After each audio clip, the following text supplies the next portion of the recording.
This time we're talking about gender roles pre-World War II, focusing on the Meiji Era of Japan, which was 1868 to 1912. Essentially, it's part of what we in the UK would call the Victorian period. Now, to start, most of Japan's social philosophy during this time was influenced by Confucian ideas from China, and these continued to influence Japan up until after World War II, when the country had more of a Western influence.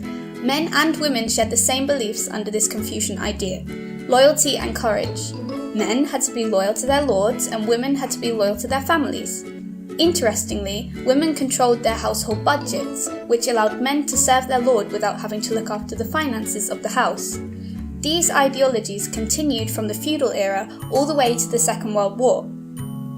The Meiji era marked the birth of the modern family, where parents would have children, love and nurture them. This changed the previous belief that a family could consist of workers in the same village and extended to more than just relatives. This gave us the keyword kazoku, which features the kanji for house, or iya.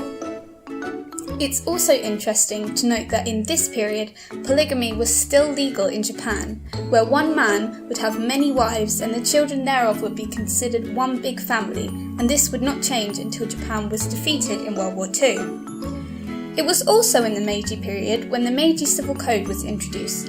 In a nutshell, this basically gave the male head of the household complete and absolute control of everything. Anything from family assets to marriages was his decision, completely excluding women from having any sort of power at all.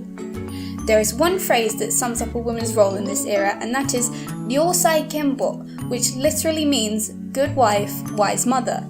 This is a term that not only has a continuing influence on Japan, but also on other East Asian countries like China and Korea. The Meiji government wanted a woman's destiny to be a devoted and well-educated mother first and foremost. Basic education became compulsory for women for the first time ever because of the newly Western influence which came from when Japan opened itself up to the world in 1853, which allowed the first wave of feminism to occur in Japan. However, any further education for women was not supported until Japan had its first modern war, the First Sino-Japanese War.